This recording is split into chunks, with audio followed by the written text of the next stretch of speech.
오늘 우리에게 주시는 하나님의 말씀 예레미야 19장 1절부터 15절까지 말씀입니다. 예레미야 19장 1절부터 15절까지 말씀 이제 봉독하겠습니다. 하나님의 말씀 경청하십시오. 주님께서 나에게 말씀하셨다. 너는 토기장이를 찾아가서 항아리를 하나 산 다음에 백성을 대표하는 장로 몇 사람과 나이든 제사장 몇 사람을 데리고 하시드문 어기 곁에 있는 흰놈의 아들 골짜기로 나아가서 내가 너에게 일러주는 말을 거기에서 선포하여라.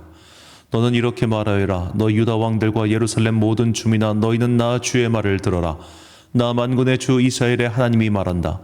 내가 이곳에 재앙을 내릴 터이니 이 재앙은 그 소식을 듣는 모든 사람의 귀가 얼얼해질 만큼 무서운 재앙이 될 것이다.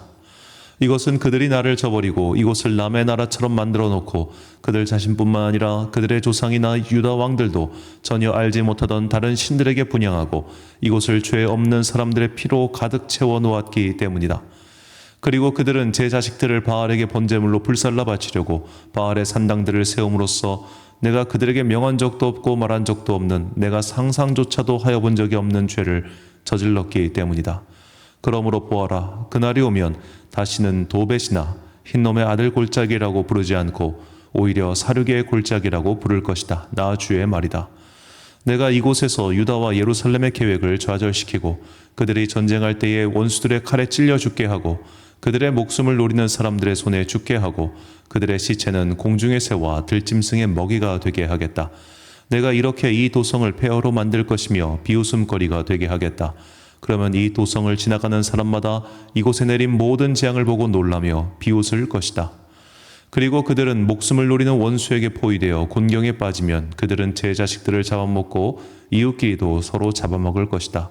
이렇게 말하고 나서 너는 데리고 간 사람들이 보는 앞에서 그 항아리를 깨뜨리고 그들에게 이렇게 전하여라. 만군의 주가 말한다. 토기 그릇은 한 번 깨지면 다시 원상태로 쓸 수 없다.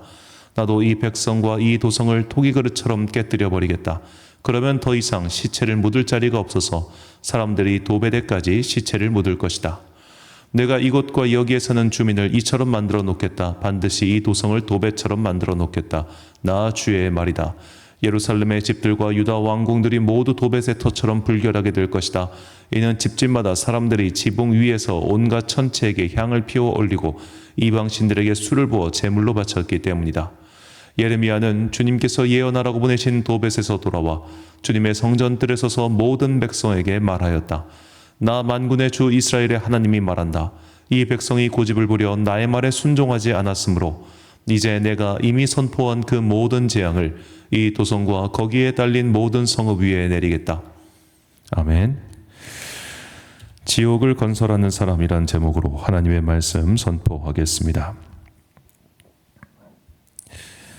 자, 우리나라에서 이 무당들에게 신령하기로 유명한 여러 장소들이 있습니다. 대구의 팔공산 갓바위, 물론 여기는 좀 불자님들이 많이 가시는 곳이고, 그리고 경주 문무대왕릉 해변터, 거긴 해마다 특히 새해 꼭두 새해 첫 일출을 보면서 거기서 기도하려는 그런 무당분들이 많죠. 그리고 계룡산의 국사암도 유명합니다. 제가 조사하면서 알게 됐는데 요즘에는 이 무속인들도 어플을 써요. 그래서 전국에 좋은 기도처 이런 게 따로 어플이 있습니다. 그래서 거기에 보면은 내가 여기서 기도했더니 영험하더라 해가지고 각자의 후기를 올리고 기도처를 소개하고 진짜 별게 다 있어. 우리나라도 이거 참 저는 가볍게 보지 않는데요. 요새는 젊은 무당들이 예능에 나가고 유튜브를 많이 합니다. 자, 그리고 그런 사람들을 되게 편하게 초대해가지고 그냥 그 자리에서 바로 전 봐주고 이런 게 있어요. 이게 참 어떻게 되려는지 참 모르겠습니다. 자, 예루살렘에도 이렇게 무속인들이 와서 할 만한 소위 말해 그런 샤머니즘 같은 아주 불결한 종교인들이 모이는 곳이 있었습니다. 그곳이 바로 흰놈의 골짜기라고 하는 곳이죠. 자, 이 흰놈의 골짜기는 예루살렘 지척이었습니다. 예루살렘 올라가는 길에 있는 곳으로서 그 지명이 여호수아 때부터 나옵니다. 그러니까 그렇게 오래된 곳이 어느샌가부터 우상 숭배의 메카가 된 겁니다. 여기서 많은 사람들이 그 골짜기에 옹기종기 모여가지고 이방신에게 제사하고 분향하고 심지어 거기서 인신 제사를 많이 드리기 시작합니다. 기록에 보면 이제 역대상 23장에 보면 유다의 왕 아하스도 그곳에서 인신 제사를 드렸다고 나왔는데 그 흰놈의 골짜기에서 인신 제사를 그가 처음 드린 게 아니라 이미 그 전부터 계속해서 인신 제사를 드리고 있었다는 겁니다. 어제 잠깐 우리가 구약 성경 이 성경 배경사 역사를 잠시 말씀드렸는데 자, 예레미야가 활동했을 때가 기원전 6세기, 이제 7세기에서 6세기 그때쯤입니다. 아하스는 그 전인 8세기 사람입니다. 그런데 이미 꽤 했다고 했습니다. 그러니까 이 인신 제사의 풍습이 왕정 시대 그 남북 왕정기로 나뉘면서 점점 유다 예루살렘에서도 하고 있었다는 거예요. 예루살렘이라는 위치가 중요합니다. 하나님의 성전이 지척에 있어요. 걸어가면 금세 갈 수 있는 거리예요. 하나님의 성전, 솔로몬의 성전이 저 지척에 있는데도 그들은 저쪽 구석에서 모여서 인신 제사를 드리고 있었다는 것. 이게 중요하죠. 자, 본문 4절에서 6절까지 말씀.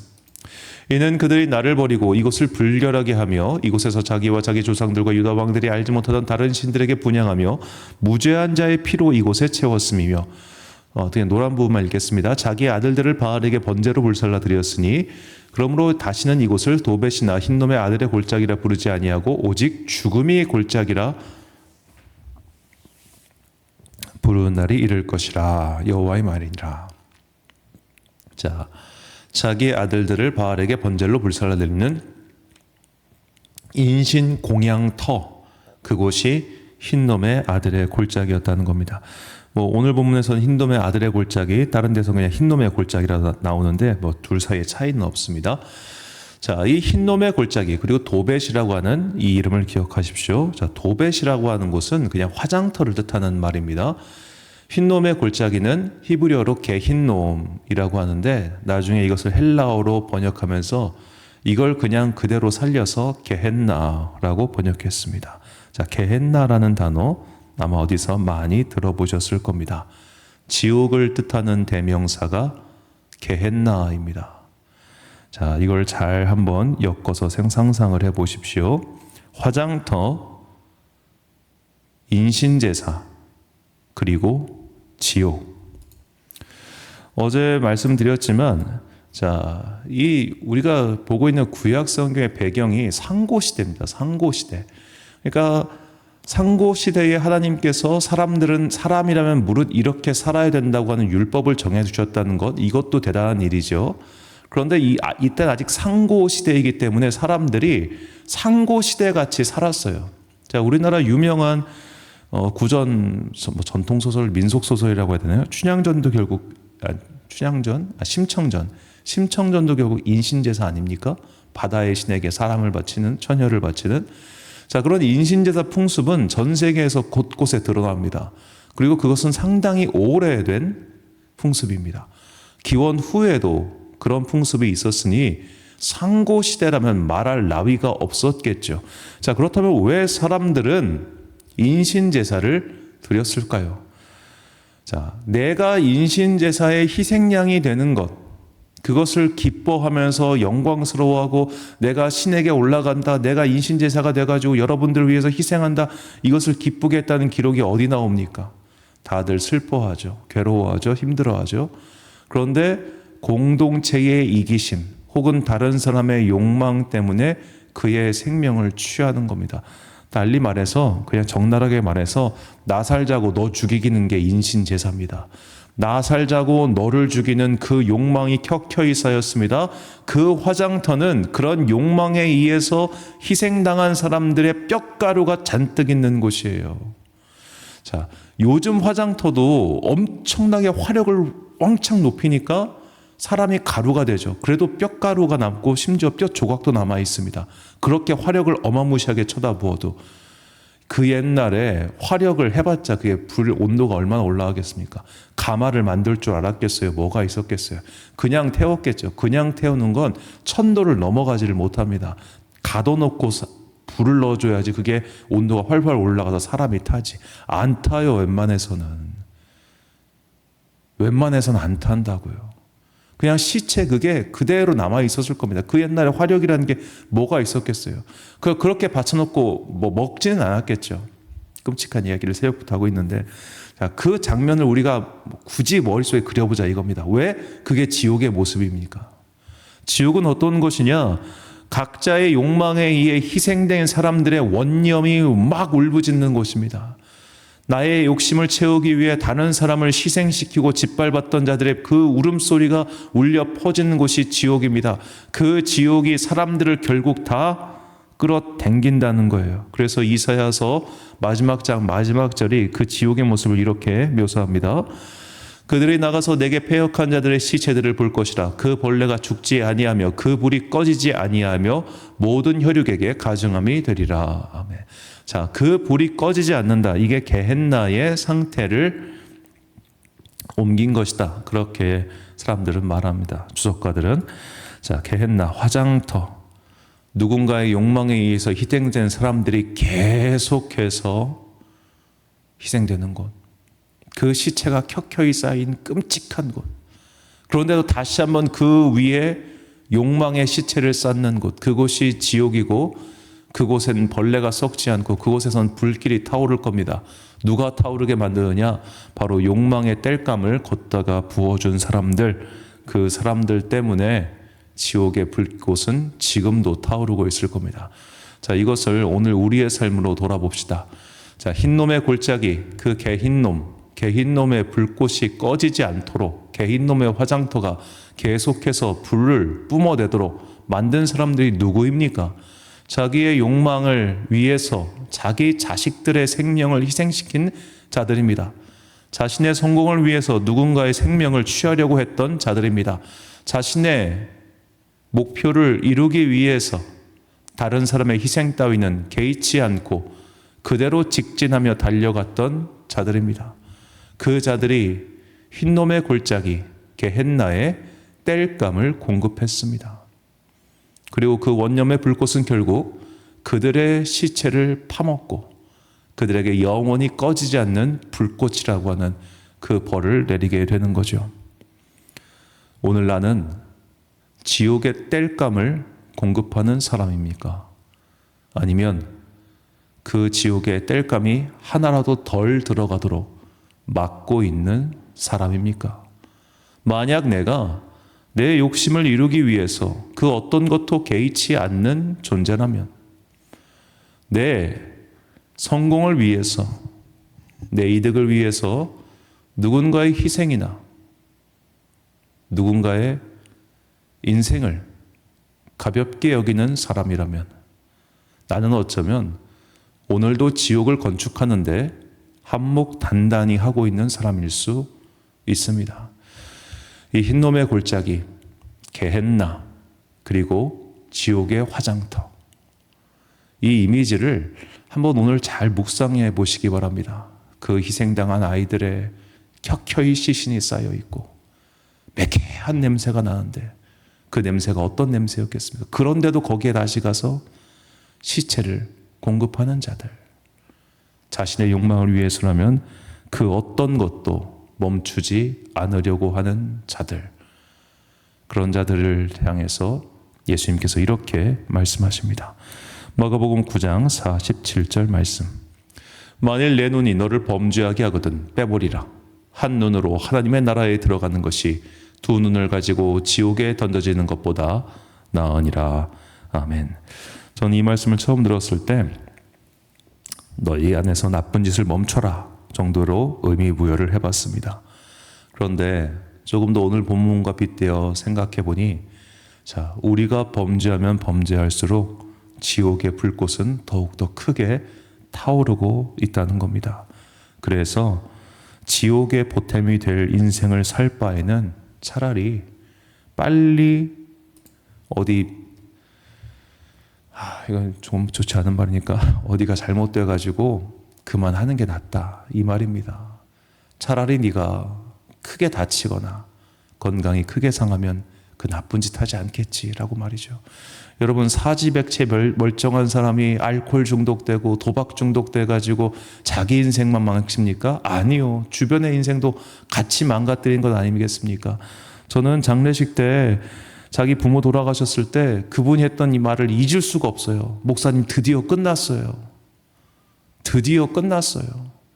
나의 죽음이 누군가로 하여금 이제 끝났구나, 감사합니다 주님 이라는 말이 나온다면 그는 그의 인생을 통해서 날마다 지옥의 땔감을 공급했던 사람이라는 겁니다. 나는 지옥을 확장하는 사람입니까? 아니면 지옥을 멈추게 하는 사람입니까? 오늘 말씀을 통해서 다시 한번 우리의 인생을 돌아보기를 소망합니다. 내가 아직도 욕망이라는 전차, 성공이라는 전차에 올라타 가지고 주의 따위나 아무것도 개의치 않고 오직 나만을 위해 살고 있다면, 그런 인생이라면 여러분은 지금 지옥 건축에 아주 단단히 한몫하고 있는 훌륭한 지옥의 일꾼일 겁니다. 그러나 내가 이거 끊어야지, 내가 이거 하지 말아야지, 차라리 내 손을 잘라버려야지, 내 발을 잘라버려야지, 그 정도의 각오를 가지고 이제는 그 지옥의 땔감을 공급하는, 내 욕망을 위해서 누군가를 희생시키는 그런 인생을 멈추고 이제는 그들을 사랑하고 그들에게 보탬을 주는 인생을 살고 있다면 당신은 지옥을 건축하는 사람이 아니라 천국을 확장하는 주님의 사람이 될 것입니다. 우리의 가장 중요한 사명, 하나님 나라의 확장이라는 것을 잊지 마시고 오늘 내 삶 속에서 이 행동이 과연 천국의 보탬이 되는 것일까, 아니면 지옥의 확장의 보탬이 되는 것일까를 고민하고 묵상하고 결단하고 행동하는 그런 여러분과 제가 되시기를 주님의 이름으로 축원합니다. 기도하겠습니다. 사랑과 은혜가 풍성하신 아버지 하나님, 오늘 말씀을 통하여 지옥이 어떻게 만들어지고 있는지를 깨닫게 해주시니 감사합니다. 내 욕심 때문에 희생당한 자들의 그 원통한 목소리가 지옥을 확장시키고 있습니다. 내가 욕망이라고 하는 땔감을 지옥불에 던져주니 지옥불이 더욱더 활활 타오르고 있었습니다. 우리에게 지옥이 무엇인지 또 그 본질은 무엇이었는지를 깨닫게 해주셔서 감사합니다. 주님,